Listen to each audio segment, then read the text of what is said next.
கிருபை உள்ளவரே, உமக்கு நன்றி ஆண்டவரே. அப்பா, நீங்க பெரியவரா இருக்கிறீங்கப்பா. ஓ நன்றி இயேசுவே,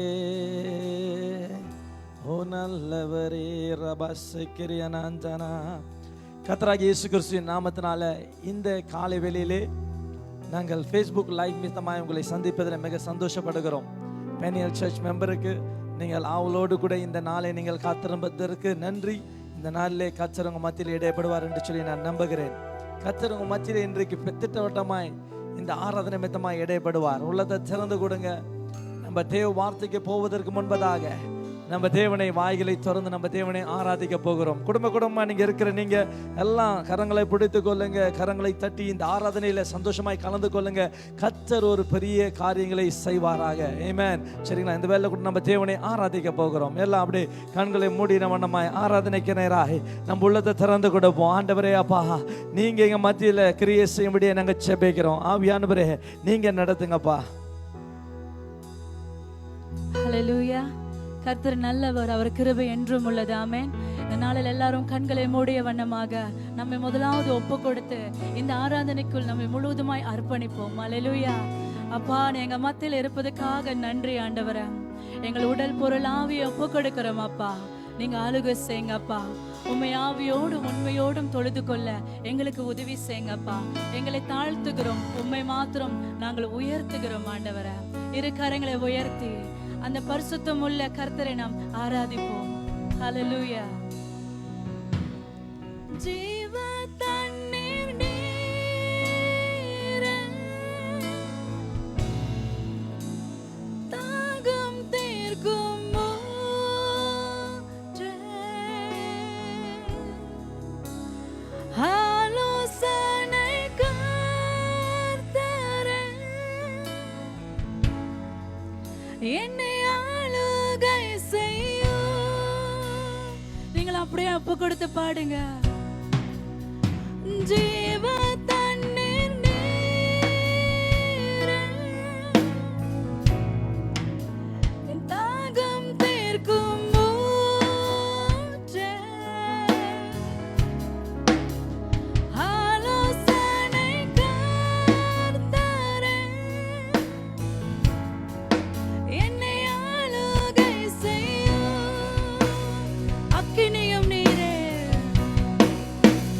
அக்கினியும் நீரே, பெருங்காற்றும் நீரே, பெருமழை போலவே உம்மாவியை ஊற்றும். அக்கினி, அக்கினியும் நீரே, பெருங்காற்றும் நீரே, பெருமழை போலவே உம்மாவியை ஊற்றும். நீங்க வாங்கப்பா. வாரும் தூய ஆவியே, உம் பிரசன்னத்தை வாஞ்சிக்கிறோம். உம் வல்லமையால் என்னை நிறைத்து நீர் ஆளுகை செய்யும். உள்ளத்தின் ஆழத்திலிருந்து சொல்லுவோமா? வாரும் தூய ஆவியே, வாருமே, உம் பிரசன்னத்தை வாஞ்சிக்கிறோம். உம் வல்லமையால் என்னை நிறைத்து நீர் ஆளுகை செய்யும். வல்லமையால், உம் வல்லமையால் என்னை நிறைத்து இப்போ நீர் ஆளுகை செய்யும். ஆளுகை செய்யுங்கப்பா. எங்களை ஒப்பு கொடுக்கிறோம் அப்பா. உடைய சன்னிதானத்தில், உடைய பரிசுத்த ஸ்தலத்தில் எங்களை ஒப்பு கொடுக்கிறோம். எங்களை ஆட்கொண்டு வழி நடத்தும். ஹல்லேலூயா. நாம் நிற்பதும் நிர்மூலமாகாததும் தேவனுடைய கிருபை. ஆமென். அந்த கிருபையை நினைத்து உற்சாகம் அந்த பாடலை பாடுவோம். ஹல்லேலூயா. இரு கரங்களை தட்டி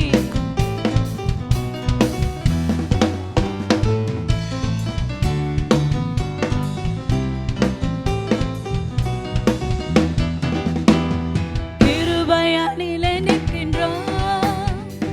கிருபையால் நிலை நிற்கின்றோம்.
ஆண்டவருக்கு கரங்களை தட்டுவோமா? நன்றி அப்பா, உம்முடைய உண்மையான உத்தமமான அன்பு நிறைந்த கிருபை. நன்றி உம்முடைய அலங்காரத்தோடு அப்பா, உம்முடைய பரிசுத்த அலங்காரத்தோடு ஆண்டவரே, இதோ முன்பதாக அப்பா நாங்கள் அமர்ந்திருக்கிறோம், நின்று கொண்டிருக்கிறோம். நாங்கள் பாடும்படியாக இன்னும் உதவி செய்யுங்க அப்பா. ஹல்லேலூயா.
அன்பு கூற வந்தோம் யெகோவா தேவனையே, உம்மை துதித்திட வந்தோம், தொழுதிட வந்தோம், தூயவர் இயேசுவையே.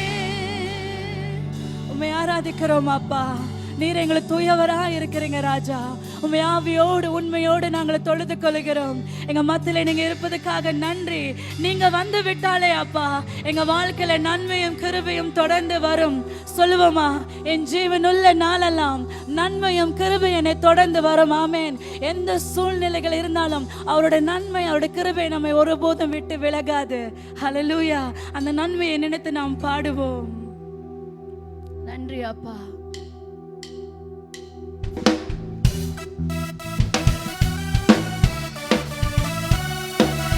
உங்களையும் மறந்து உற்சாகமாக பாடுங்க. ஆவிக்குள்ளாய் நிரம்பி பாடுங்க. கர்த்தர் நம்மோடு இருக்கிறார், உங்க பக்கத்தில் இருக்கிறார்.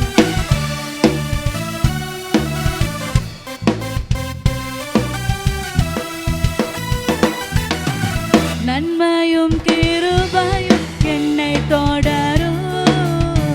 கர்த்தாவே கோடி ஸ்தோத்திரம். நன்மையும் கிருபையும் என்னை தொடரும். கர்த்தாவே கோடி ஸ்தோத்திரம் என்று சொல்லுவோமா? நன்மையும் கிருபையும் என்னை தொடரும். கர்த்தாவே கோடி ஸ்தோத்திரம். நன்மையும் கிருபையும் என்னை தொடரும். கர்த்தாவே கோடி ஸ்தோத்திரம். கூப்பிடும் போதெல்லாம் குரல் கொடுப்பேன். கூப்பிடும் போதெல்லாம் குரல் கொடுப்பேன். குறைகளை தீர்ப்பவரே அப்பா, குறைகளை தீர்ப்பவரே. நன்மையும் கிருபையும் என்னை தொடரும். கர்த்தாவே கோடி ஸ்தோத்திரம். நன்மையும் கிருபையும் என்னை தொடரும். கர்த்தாவே கோடி ஸ்தோத்திரம். கர்த்தர் எனக்காகவும் செய்து முடிப்பார். கர்த்தர் எனக்காகவும் செய்து முடிப்பார். உம்மாலே எல்லாம் கூடுமே அப்பா, உம்மாலே எல்லாம் கூடுமே. நன்மையும் கிருபையும் என்னை தொடரும். கர்த்தாவே கோடி ஸ்தோத்திரம். ஆமாப்பா. நன்மையும் கிருபையும் என்னை தொடரும். கர்த்தாவே கோடி ஸ்தோத்திரம். கூப்பிடும் போதெல்லாம் குரல் கொடுப்பேன். கூப்பிடும் போதெல்லாம் குரல் கொடுப்பேன். குறைகளை தீர்ப்பவரே அப்பா, குறைகளை தீர்ப்பவரே. நன்மையும் கிருபையும் என்னை தொடரும். கர்த்தாவே கோடி ஸ்தோத்திரம். சலரா. நன்மையும் கிருபையும் என்னை தொடரும். கர்த்தாவே கோடி ஸ்தோத்திரம். கர்த்தர் நமக்காகவும் செய்து கர்த்தர் எனக்காகவும் செய்து முடிப்பார். ஆமென். கர்த்தர் எனக்காகவும் செய்து முடிப்பார். உம்மாலே எல்லாம் கூடுமே அப்பா, உம்மாலே எல்லாம் கூடுமே. கர்த்தர் எனக்காகவும் செய்து முடிப்பார். விசுவாசத்தோடு கர்த்தர் எனக்காகவும் செய்து முடிப்பார். உம்மாலே எல்லாம் கூடுமே. உம்மாலே எல்லாம் கூடுமே. நன்மையும் கிருபையும் என்னை தொடரும். கர்த்தாவே கோடி ஸ்தோத்திரம். நன்மையும் கிருபையும் என்னை தொடரும். கர்த்தாவே கோடி ஸ்தோத்திரம். நன்மையும் கிருபையும் என்னை தொடரும். கர்த்தாவே கோடி ஸ்தோத்திரம். நன்மையும் கிருபையும் என்னை தொடரும்.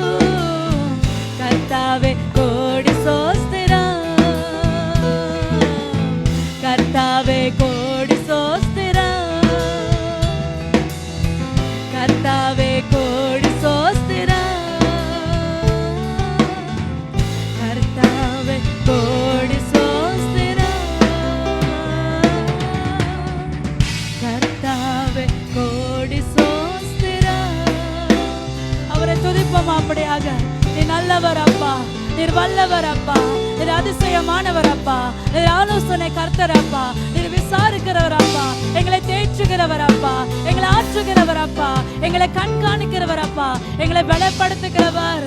உம்மாலே எல்லாம் கூடும் ராஜா. நாங்கள் உம்மை மாத்திரம் ஆராதிக்கிறோம், உம்மை மாத்திரம் தொழுது கொள்கிறோம். நீரே எங்களுடைய ஜீவ ஊற்றானவர் அப்பா, ஜீவ தண்ணீரான ஆவியானவர. நிறைவானவர் வரும்போது எங்களுடைய குறைவுகள் எல்லாம் மறைந்து போகும். சொல்லுவோமா? நிறைவானவர் வந்து விட்டாலே அங்க குறைவுகள் இருக்காது. அவரிடத்தில் நம்ம ஒப்பு கொடுப்போம். அப்பா, எங்களை ஒப்பு கொடுக்கிறோம் அப்பா. ஹல்லேலூயா. அப்படியாக ஆவியில நிரம்பி அந்த பாடலை பாடுவோம். ராதுரியால ராதாரலலா ரிபியா துரியாரையால ராபாதுரா தரலலா. ஆவியானவரே, நாங்களுமே தொழுது கொள்கிறோம் அப்பா.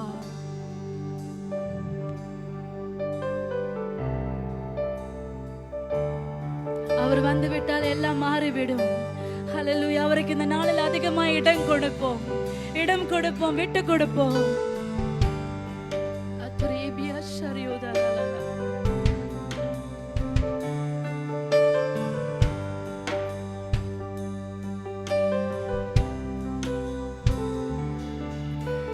நிறைவான ஆவியானவரே, நீர் வரும்போது குறைவுகள் மாறுமே. நிறைவான ஆவியானவரே, நீர் வரும்போது குறைவுகள் மாறுமே. நீர் வந்தா சூழ்நிலை மாறுமே, முடியாதது சாத்தியமாகுமே. நீர் வந்தா சூழ்நிலை மாறுமே, முடியாதது சாத்தியமாகுமே. நிறைவே நீர் வாருமே, நிறைவே நீர் வேண்டுமே, நிறைவே நீர் போதுமே. ஆவியானவரே, நிறைவே நீர் வாருமே, நிறைவே நீர் வேண்டுமே, நிறைவே நீர் போதுமே. ஆவியானவரே, பலவீன பலனாய் மாறுமே, சுகவீன சுகமாய் மாறுமே. எல்லா பலவீன பலனாய் மாறுமே, எல்லா சுகவீன சுகமாய் மாறுமே. நீர் வந்தால் சூழ்நிலை மாறுமே, முடியாதது சாத்தியமாகுமே. நீர் வந்தால் சூழ்நிலை மாறுமே, முடியாதது சாத்தியமாகுமே. நிறைவே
நாங்கள் உம்மை துதிக்கிறோம் அப்பா.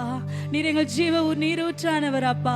நாங்கள் உம்மை உயர்த்தி ஸ்தோத்திரிக்கிறோம் அப்பா. நீர் எங்களுக்கு எல்லாம் ஆனவர் அப்பா. உமக்கே மகிமை துதி கனம் நாங்களை எப்பொழுதும் எல்லா சூழ்நிலைகள் மத்தியிலும் நாங்கள் உமக்கே அதை செலுத்துகிறோம் ராஜா. நன்றி அப்பா, துதிக்கிறோம் ராஜா. ஆமென். நல்ல ஒரு ஆராதனையை நம்ம காண்டோம். இந்த வேலையில் கூட நம்ம தெய்வ செய்திக்கு நேராக நம்ம போகிறோம். உள்ளதை திறந்து கொடுங்க. கர்த்தர் நம்ம மத்தியிலே இன்றைக்கு பேச வேண்டும் என்று சொல்லி எதிர்பாருங்க.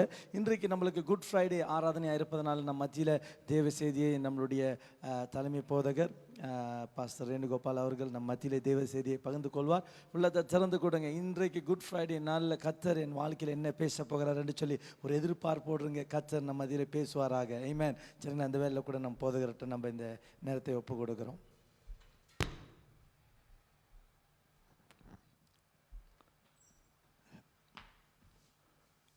Price the Lord. கர்த்தருடைய பரிசுத்த நாமத்துக்கு ஸ்தோத்திரம். ஆண்டவராகிய இயேசு கிறிஸ்து நாமத்திலே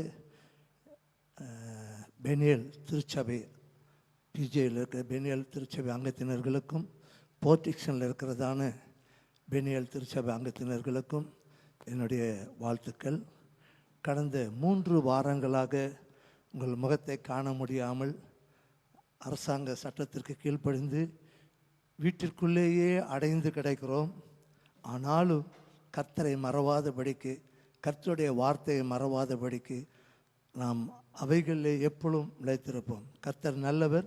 விசேஷமாக இந்த பெரிய வெள்ளிக்கிழமை அல்லது குட் ஃப்ரைடே என்று சொல்லுகிற இந்த நாள் நமக்கு ஒரு ஆசீர்வாதமான நாள் தான். ஆனாலும் நான் இந்த நாட்களில் தீர்மானித்திருக்கிற காரியங்கள் சில நேரங்களும் காலங்களும் நமக்கு சாதகமாக இருப்பதில்லை. இன்றைக்கு அரசாங்கமே இந்த COVID-19 வியாதினாலே எல்லாரும் அடைக்கப்பட்டவர்களாக இருக்க வேண்டும், அவரவர்கள் வீட்டிலே தங்கியிருக்க வேண்டும் என்று சொல்லுகிறது. இது கெட்டது என்று சொல்ல முடியாது. இதுவும் நமக்கு ஒரு அனுபவமாக நாம் எடுத்துக்கொள்ள வேண்டும். வெளியே போக முடியாவிட்டாலும் நாம் என்ன செய்வது? அதிகமாய் வேதத்தை வாசியுங்கள், உபவாசித்து ஜெபியுங்கள் முடிந்தவர்கள். இதை தீமை என்று எண்ணாதபடி இதை நன்மையாய் மாற்றிக்கொள்ளுங்கள். அநேக வேளை நான் சொல்லுவேன், பல காலங்களாக நான் சொல்லுகிற ஒரு காரியம், நாம ஓய்வு நாள் எடுத்துக்கொண்டு அல்லது வேலையை விட்டு நாம் ஓய்வு எடுக்க முடியாமல் இருக்கோம். ஏன்னா நமக்கு குடும்பம் இருக்கிறது, பிள்ளைகள் இருக்கிறது. ஆனால் இந்த நாளையாவது நாம் பயன்படுத்தலாம். அங்கும் இங்கும் போகக்கூடாதுன்னு அரசாங்கமே சட்டம் போடுறதுனால இதை நன்மையாய் மாற்றிக்கொள்ளுங்கள். நம்முடைய ஆண்டவர் தீமையை நன்மையாய் மாற்றுகிறவர். இது நமக்கு தீமை அல்ல, ஆனால் இதை நன்மையாக நாம் மாற்றிக்கொள்ள முடியும். உபவாசிக்க, ஜெபிக்க, வேதத்தை படிக்க, ஆவிக்குரிய புத்தகங்களை படிக்க, கிறிஸ்துவுக்குள் இன்னும் ஆழமான அனுபவத்துக்குள்ளே கடந்து போக இது நமக்கு உதவி செய்யும். ஆகவே கலங்க வேண்டாம். கர்த்தருடைய விசேஷ நாள் என்று சொல்லி அந்த நாளிலே ஆராதனைக்கு போக முடியவில்லை என்று கலங்க வேண்டாம். நாம் வீட்டில் இருந்த வண்ணமாகவே நமக்கு ஒரு வாய்ப்பு கிடைத்திருக்கிறது. நான் கூட நினச்சேன், இது போன்று ஒரு 4 வருடங்களுக்கு, நான் 5 வருடங்கள் இருக்கும், நான் ஒரு கிறிஸ்மஸ் தினத்தில் நியூசிலாந்து தேசத்தில் இருந்தேன். அப்பொழுது என் மகன் சொன்னான், அங்கேருந்து ஒரு வீடியோ எடுத்து அனுப்புங்கன்னு. அப்போ என்னுடைய மகனுக்கிட்டையும் அந்த மாதிரி கேமரா இருக்கிறது. ஆகவே அங்கேருந்து எடுத்து அனுப்பினோம். அப்போது அதுவே இங்குள்ளவர்களுக்கு ஒரு செய்தியாக இருந்தது.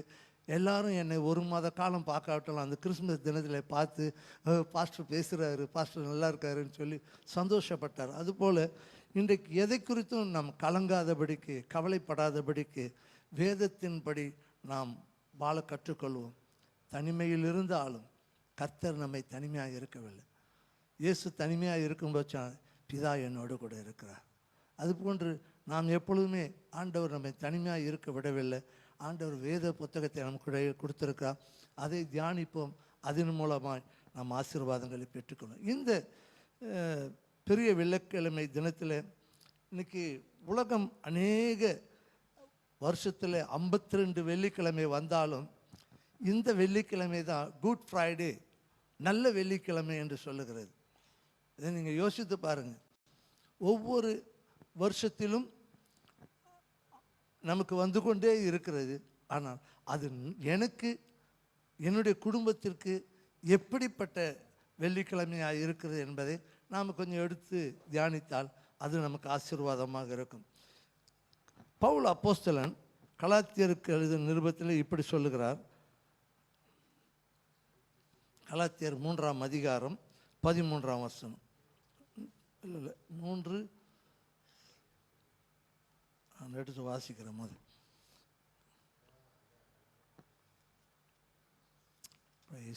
அல்லேலூயா. கலாத்தியருக்கு எழுதிய நிருபம்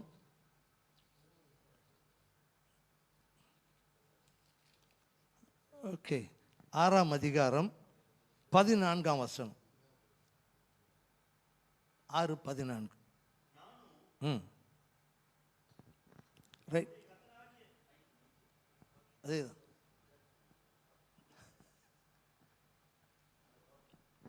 நானும் நம்முடைய கர்த்தராகிய இயேசு கிறிஸ்துவின் சிலுவையை குறித்தே அல்லாமல் வேறொன்றையும் குறித்து மேன்மை பாராட்டாதிருப்பேனாக.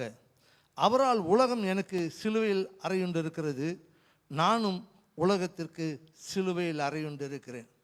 அருமையான தேவனுடைய ஜனமே, இங்கே பவுல் சொல்லுகிறார், கர்த்தராகிய இயேசு கிறிஸ்துவின் சிலுவையை குறித்தே அல்லாமல் வேறொன்றை குறித்தும் நான் மேன்மை பாராட்டாதிருப்பேனாக என்று சொல்லி தெளிவாய் சொல்லுகிறார். இன்றைக்கு உலகத்திலே பணம் இருந்தால் மேன்மை பாராட்டுவார்கள், பதவி இருந்தால் மேன்மை பாராட்டுவார்கள், வாழ்க்கையில் எல்லா அந்தஸ்துகளும் இருந்தால் மேன்மை பாராட்டுவார்கள். அநேகரை நாம் அப்படி பார்க்கலாம். நான் நேற்று தினத்தில் கூட சொன்னேன், பணம் வந்தால் மனுஷனுடைய மனம் கூட மாறிவிடும். இப்படி அநேகர் இருக்கிறார்கள். ஆனால் இங்கு பவுல் நன்கு படித்தவன். அப்போஸ்தலர் புத்தகத்திலே சொல்லும் பொழுது கமாலியேல் என்று சொல்லக்கூடிய ஒரு அறிஞனுடைய பாதத்திலே உட்கார்ந்து படித்தவன். பதவியிலே அவன் ஒரு போர் தலைவனாக இருந்தவன். ஆனாலும் இது எல்லாவற்றையும் துச்சமாக எண்ணுகிறான். அவனுடைய பிறப்பை குறித்து பிலிப்பியர் நிருபத்தில் சொல்லும் பொழுது, நான் எபிரேயருக்கு பிறந்த எபிரேயன், யூதனிலே யூதன் என்று சொல்லி எவ்வளோ மேன்மையாக சொன்னாலும் அதையெல்லாம் குப்பையும் நஷ்டம் என்று எண்ணுகிறேன் என்று சொன்னான். ஆகவே இன்றைக்கு நாம் அநேக வேளை இதை மறந்து விடுகிறோம். நாம் மேன்மை பாராட்ட வேண்டியது ஒன்று இருக்குமென்றால் கிறிஸ்துவின் சிலுவையை குறித்து தான் மேன்மை. ஏனென்றால் அந்த சிலுவையிலிருந்து தான் நமக்கு அனைத்து ஆசீர்வாதங்களையும் கர்த்தர் நமக்கு கொடுக்க. ஆகவே தான் ஒவ்வொரு நாளும் அதிகால வேளையிலே நாம் ஜெபிக்கும் பொழுது முதலாவது சிலுவையை குறித்து கொஞ்சம் தியானிக்கணும். சிலுவை நமக்கு என்ன கற்றுக் கொடுக்கிறது, என்ன அது நமக்கு கூறுகிறது என்று சொல்லி வாசிக்கலாம். சங்கீதம் 32:1. சங்கீதம் 32:1. எவனுடைய மீறுதல் மன்னிக்கப்பட்டதோ, எவனுடைய பாவம் மூடப்பட்டதோ, அவன் பாக்கியவான். அல்லேலூயா. எவனுடைய மீறுதல் மன்னிக்கப்பட்டதோ, எவனுடைய பாவம் மூடப்பட்டதோ, அவன் பாக்கியவான் என்று சொல்லி வேதம் சொல்லுக. எனக்கு அருமையான தேவ ஜனமே, முதலாவது சிலுவை நம்முடைய பாவங்களை மன்னிக்கும் இடம். ஒவ்வொரு நாளும் நாம் அநேக வேளை நம்முடைய பார்வையினால் யாருக்குமே தெரியாது பாவம் செய்வோம். நம்முடைய வார்த்தையினால் பேசுவோம், வார்த்தையிலே உள்ளொன்று வைத்து புறமொன்று பேசுவோம், வார்த்தையிலே பாவம் செய்வோம்.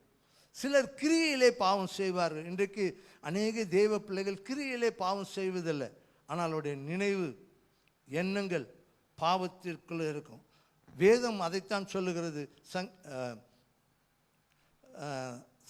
ஏசாயா 59:1-2 உம்முடைய அக்கிரமங்களே நமக்கும் தேவனுக்கும் பிரிவினையை உண்டாக்குறது, தேவன் நமக்கு செவி கொடாதபடிக்கு அவருடைய முகத்தை மறைக்கிறது என்று வேதம் சொல்லுகிறது. பாவம் பெரிய பிரச்சனை உலகத்தில்.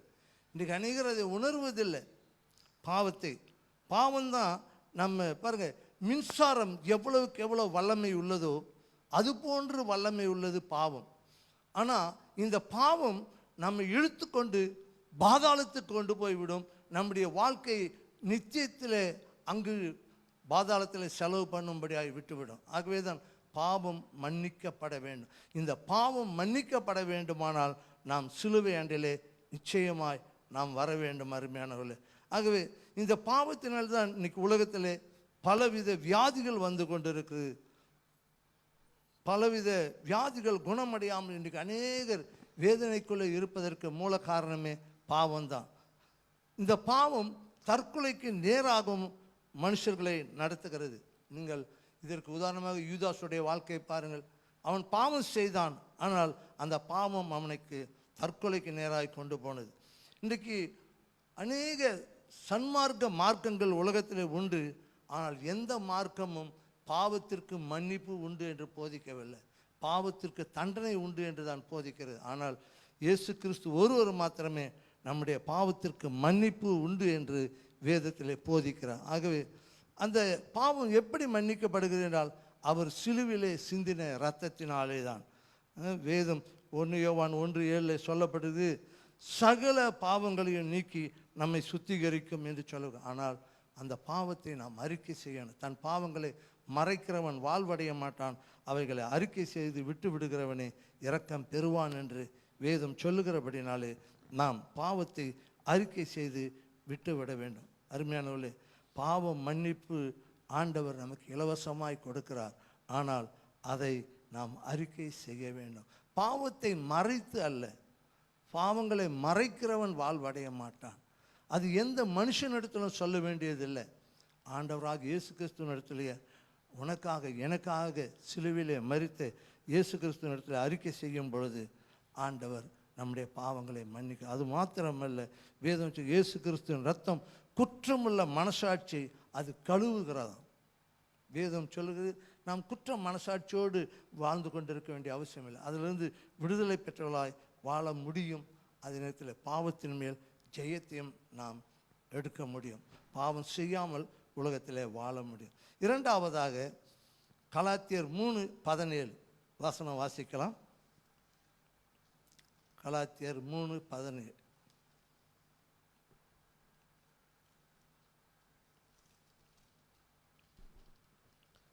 ஆதலால் நான் சொல்லுகிறது என்னவெனில், கிறிஸ்துவை முன்னிட்டு தேவனால் முன் உறுதி பண்ணப்பட்ட 13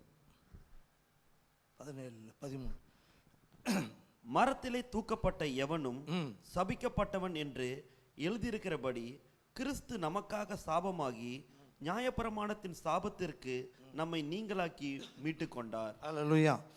மரத்திலே தூக்கப்பட்ட எவனும் சபிக்கப்பட்டவன் என்று எழுதியிருக்கிறபடி என்று வேதத்திலே வாசிக்கிறோம்.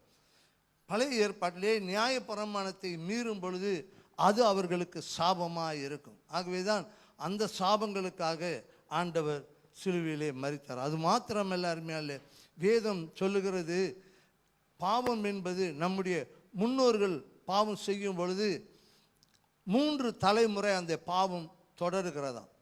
ஆகவே 3ஆம் 4ஆம் தலைமுறை மட்டும் நாம் சாபத்துக்குள் இருப்போம் என்று வேதம் சொல்லுகிறபடினாலே அந்த சாபத்திலிருந்து கூட கர்த்தர் நம்மை விடுதலை ஆக்கும்படிக்கு ஆண்டவர் என்ன செய்தார் என்றால் சிலுவையிலே மரித்தார். ஆகவேதான் அது மாத்திரம் இல்லை, ஆதியாகமம் புஸ்தகத்தில் 3ஆம் அதிகாரத்தை நீங்கள் வீட்டிலே தெளிவாய் வாசித்தால் வேதம் சொல்லுறது, அன்றைக்கு ஆதாம் ஏவாள் செய்த பாவத்தினாலே இந்த பூமி கூட சபிக்கப்பட்டதாம்.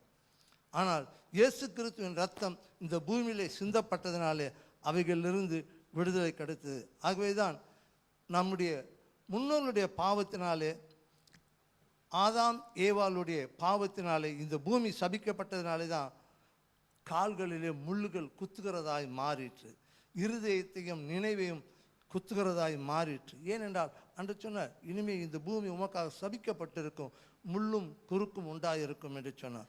ஆகவே இன்னைக்கு நிம்மதி இல்லை, அமைதியான வாழ்க்கை இல்லை. நாம் அனுபவிக்க வேண்டிய சாபத்தை எல்லாம் இயேசு தலையிலே முள்முடியாய் எடுத்துக்கொண்டார், சுட்டப்பட்டவராய் நமக்காக சாபமானார். வேதம் சொல்லுகிறது ஏசாயா 53:2 இயேசு நமக்காக சாபமானார் என்று சொல்லி. ஆகவே இந்த சாபம் 2 வகையில் ஒன்று நியாயப்பிரமாணத்தை மீறுவதால் வரும் சாபம், இன்னொன்று முற்பிதாக்களிடத்திலிருந்து வரக்கூடிய சாபம்.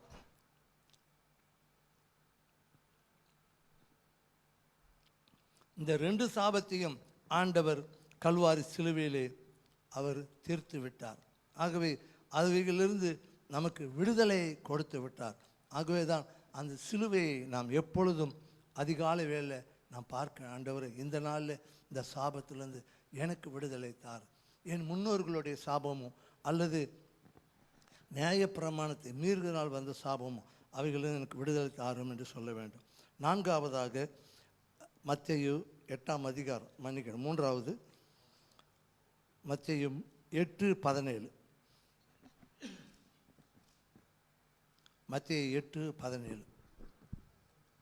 அவர் தாமே நம்முடைய பலவீனங்களை ஏற்றுக்கொண்டு நம்முடைய நோய்களை சுமந்தார் என்று ஏசாயா தீர்க்கதரிசினால் உரைக்கப்பட்டது நிறைவேறும்படி இப்படி நடந்தது. அல்லேலூயா. இங்கு சொல்ற அவர் தாமே நம்முடைய பலவீனங்களை ஏற்றுக்கொண்டு, பலவீனங்களை மாத்திரமல்ல நம்முடைய வியாதிகளை எல்லாம் இயேசு ஏற்றுக்கொண்டு சிலுவையிலே மரித்தார்.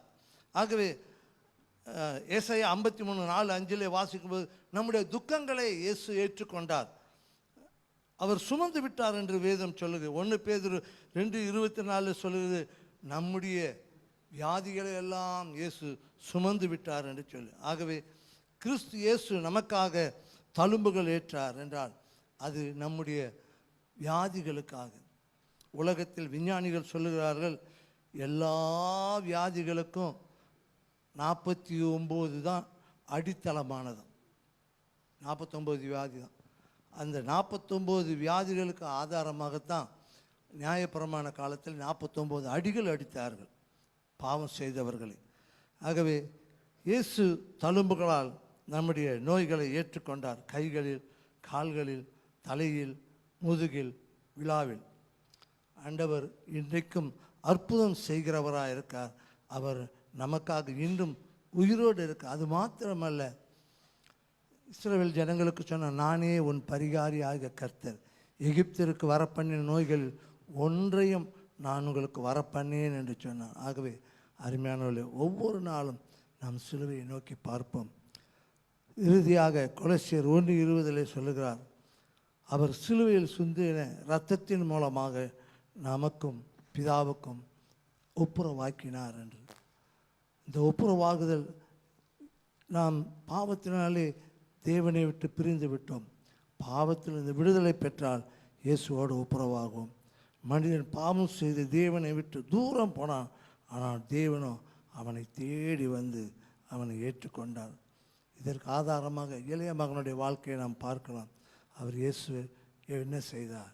இளைய மகன் தூரம் வரும் பொழுதே அவனை ஓடி போய் கட்டி பிடித்து முத்தம் கொடுத்து அவனுக்கு எல்லாவற்றையும் கொடுத்தார். அதுதான் இயேசுவின் வாழ்க்கை. பிள்ளைக்கும் மகனுக்கும் நடுவாக இருந்து ஒப்புரவாக்கினார். அருமையான, நம்மை ஒப்புரவாக்குகிற தேவன் இன்றைக்கும் நம்மோடு கூட இருக்கார். அவரை ஆராதிப்போம், அவருடைய சிலுவையை நோக்கி பார்ப்போம். இந்த பெரிய வெள்ளிக்கிழமை ஆண்டவராக இயேசு கிறிஸ்துவை நோக்கி பார்ப்போம். கர்த்தர் நமக்கு நன்மை செய்வார். அல்லேலூயா. கர்த்தர் நல்லவர்.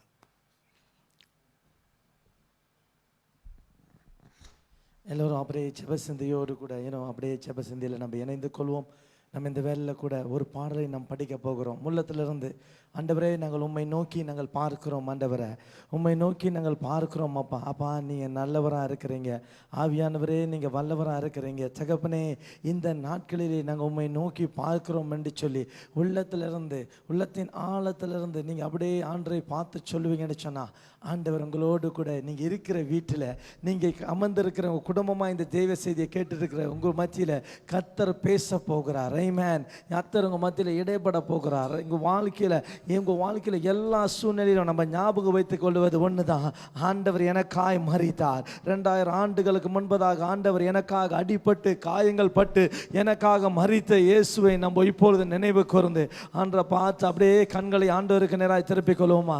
அப்படியே ஆண்டரை பார்த்து சொல்லுவோம், ஆண்டவரே உம்மை நோக்கி நான் பார்க்கிறேன், உம்மை நோக்கி நாங்கள் பார்க்கிற முகங்கள் பிரகாசம் அடையும் என்று சொன்னது போல, ஆண்டவரே நீர் மரித்த இந்த நாட்களிலே, இந்த நாளை நாங்கள் நினைவு கூறுகிறோம். அப்பா அப்பா, எப்படி வேணா உலகம் கடந்து போய் கொண்டிருக்கலாம், ஆனால் நாங்கள் உம்மை நோக்கி பார்க்கிறோம்.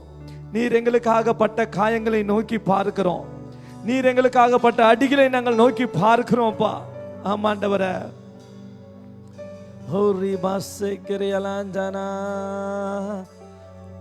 நன்றி இயேசுவே. உம்மை நோக்கி பார்க்கின்றேன், உம்மை நினைத்து துதிக்கின்றேன், உம்மை நோக்கி பார்க்கின்றேன், நினைத்து துதிக்கின்றேன்.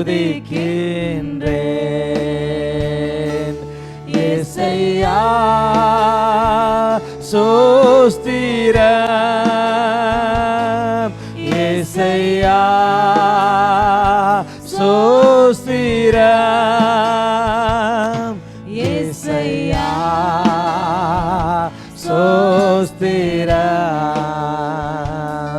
இயேசையா சோஸ்திரம்.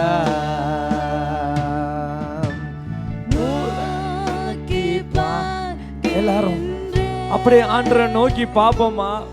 ஆண்டவர் நமக்காக பட்ட பாடுகள், ஆண்டவர் நமக்காக பட்ட வேதனைகள், நம் பாவங்களுக்காக, நம் சாபங்களுக்காக 2000 ஆண்டுகளுக்கு முன்பாக என் தேவனாகிய இயேசு கிறிஸ்து நமக்காக இந்த சிலுவையிலே மரித்தார். இந்த அவரை மரித்த இந்த நினைவு கூறுகிற இந்த நாளிலே நீங்கள் ஆண்டவரை பார்த்து அப்படியே சொல்லுங்கப்பா, நீங்க எனக்காக மரித்தீங்க ஆண்டவரே. இந்த உலகத்துல ஒருத்தரும் எனக்காக மரிக்க முடியாது. இந்த உலகத்துல ஒருத்தரும் எனக்காக ஆண்டவரே ரத்தம் சிந்த முடியாது. ஆனால் நீரோ எனக்காக, என் பாவங்களுக்காக, என் சாபங்களுக்காக, என் தரித்திரங்களுக்காக நீர் மரித்ததற்காக நன்றி அப்பா. அப்பா இந்த நாளிலே ஆண்டவரே உமக்கு நாங்க நன்றி செலுத்துகிறோம் ஆண்டவரே. உமக்கு நன்றி இயேசுவே. இயேசையா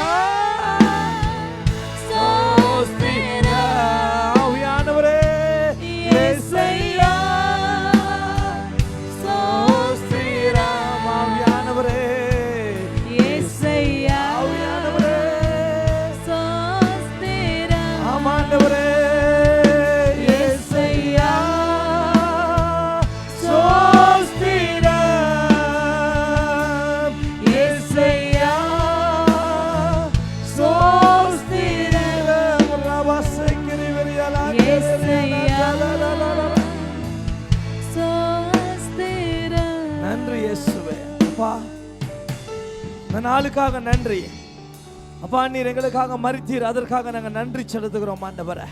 நீர் எங்களுக்காக ரத்தம் சிந்தினதுக்கு நன்றி ஆண்டவரே. அப்பா உமக்கே கோடா கோடி நன்றி செலுத்துகிறோம் அப்பா. நீர் எங்கள் பாவங்களை கழுவினீர், நன்றி அப்பா. நாங்கள் இன்றைக்கு பரிசுத்தமாய் ஜீவிக்க வேண்டும், சாபத்திலிருந்து நாங்கள் மீட்டு எடுக்க வேண்டும் என்று சொல்லி, எங்களுடைய நோயிலிருந்து நாங்கள் விடுபட வேண்டும் என்று சொல்லி, எங்களுடைய தரித்திரங்கள் முடிய வேண்டும் என்று சொல்லி நீர் எங்களுக்காக மரித்ததுக்காக நன்றி அப்பா. உமக்கு நன்றி செலுத்துகிறோம். இயேசுவின் நாமத்துல வேண்டி ஜெபிக்கிறோம் தேவனே, நன்றி அப்பா. ஆமென், ஆமென், ஆமென், ஆமென். Praise the lord. இந்த பெனியல் சர்ச் உடைய லைஃபை பார்த்து கொண்டிருக்கிற பெனியல் சர்ச் பிஜேக்கும் சரி, பெனியல் சர்ச் போடிக்சனுக்கும் கர்த்தராகிய இயேசு கிறிஸ்துவின் நாமத்தினால உங்களுக்கு நான் நன்றியை தெரிவித்துக் கொள்கிறேன். நீங்க இந்த ஆராதனையை கேட்டு இந்த குட் ஃப்ரைடே நாளில் வீட்டில இருந்து தேவனை ஆராதித்து இருக்கிறீங்கன்னு சொல்லி நான் விசுவாசிக்கிறேன். கர்த்தர் உங்களோடு கூட இடைப்பட்டிருப்பார். நல்ல ஒரு தேவ செய்தியை தேவ மனிதர் கொடுத்தாரு. நீங்க தியானித்து பாருங்க. கர்த்தர் இன்றைக்கு நம்மளுக்கு செய்த காரியங்கள் அப்படியே தியானித்து உங்க கண் முன்பாய் கொண்டு வரும் பொழுது கர்த்தர் நிறைய காரியங்களை நம்ம உள்ளத்துல இடைப்படுவார். நிறைய காரியங்களை நம்ம விட்டு விலக வேண்டிய காரியங்களை கர்த்தர் விட்டு விலக்குவார். ஏன் என்று சொன்னால் சிலுவை ஒன்று மட்டும்தான் நம்ம வாழ்க்கையில எல்லா காரியத்தையும் மாற்ற முடியும். ஆமென். ஸோ அதனால விசுவாசமா இருங்க. அது மட்டுமல்ல, நீங்கள் நான் 2 வார காலம் நம்மளுடைய ஃபேஸ்புக் லைவ் மித்தமாக நீங்கள் பார்த்து உங்களுடைய காணிக்கைகளையும் தசம்பாகங்களையும் நீங்கள் கொடுத்ததுக்கு நான் மிகுந்த நன்றி செலுத்துகிறேன். அது மட்டுமல்ல, இன்றைக்கும் நீங்கள் காணிக்கை கொடுக்க வேண்டும். இந்த தெய்வ செய்தியை கேட்டுக்கொண்டிருக்கிற நான் கர்த்தரனோடு கூட பேசியிருக்கிறார். நான் கர்த்தருடைய சமூகத்தில் விதைக்க வேண்டும் என்று சொன்னால் உங்களுக்கு வீட்டில் இருந்தே விதைக்க முடியும். உங்கள் ஃபோனை கையில் எடுத்துக்கொள்ளுங்க. கீழே நீங்கள் பார்க்கும்பொழுது உங்களுக்கு அக்கௌண்ட் நம்பர்லாம் போடப்பட்டிருக்கும். அந்த அக்கௌண்ட்டில் உங்களுடைய டைட்ஸையும் உங்களுடைய ஆஃபரிங்கையும் செலுத்துங்க. கர்த்தர் உங்களை ஆசீர்வதிப்பார். இப்படிப்பட்ட இக்கட்டான நாட்களிலே நீங்கள் விதைக்கும் பொழுது கர்த்தர் உங்களுடைய வாழ்க்கையில 100 இடத்திலேயாய் கர்த்தர் ஆசீர்வாதங்களை பெருக பண்ணுவார். விசுவாசமா கர்த்தருடைய சமூகத்தில் கொடுங்க.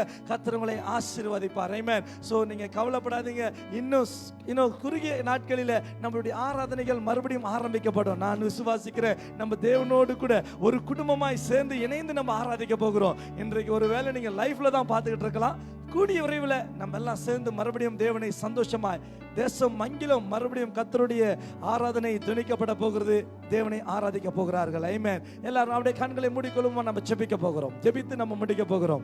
நல்ல தகப்பனே, அப்பா ஆவியானவரே உமக்கு நன்றி, கிருபை உள்ளவரே உமக்கு நன்றி. அப்பா இந்த வேளையில எங்களுடைய இந்த ஆராதனை நீ இடைப்பட்டதுக்கு உமக்கு நன்றி செலுத்துகிறோம் ஆண்டவரே. தகப்பனே, உம்முடைய வார்த்தை எங்களோடு கூட இடைப்பட்டதுக்கு நன்றி. உம்முடைய வார்த்தை ஜீவனுள்ளதா இருக்கிறது. அப்பா இந்த நீர் மரித்த இந்த நாளை நாங்கள் நினைவு கூர்ந்து உமக்கு நன்றி சொல்லி இந்த ஆராதனை கலந்து கொண்ட அத்தனை பிள்ளைகளையும் ஆசீர்வதிங்க. செய்தியை கேட்ட அத்தனை பிள்ளைகளையும் ஆசீர்வதிங்க. அப்பா காணிக்கையை கொடுத்த கரங்களையும் ஆசீர்வதிங்க. இன்னும் பல மடங்கு ஆசீர்வாதங்கள் நன்மைகள் அவங்க குடும்பத்தில் தங்கி இருக்கட்டும். இந்த சூழ்நிலை வெளியில எப்படி தான் இருக்கட்டும், ஆனால் இவங்க குடும்பங்கள் பாதுகாக்கப்பட்டு இந்த சூழ்நிலைகள் எல்லாம் நீங்க தேசத்துல மாத்தி கொண்டு இருப்பதற்கு நன்றி செலுத்துகிறோம். இயேசுவின் நாமத்தில் வேண்டி ஜெபிக்கிறோம். ஆமென், ஆமென், ஆமென். என் ஆத்மாவே கர்த்தரை ஸ்தோத்திரி, என் முழு உள்ளமே கர்த்தருடைய நாமத்தை ஸ்தோத்திரி. என் ஆத்மாவே கர்த்தரை ஸ்தோத்திரி, அவர் செய்த சகல உபகாரங்களை மறவாதே. ஆமேன், ஆமேன், ஆமேன். உங்க குடும்பத்துல பக்கத்துல இருக்கவங்களுக்கு கரங்களை கொடுத்து ஐக்கியப்பட்டு நீங்க கடந்து செல்லலாம். ஆமென், ஆமென்.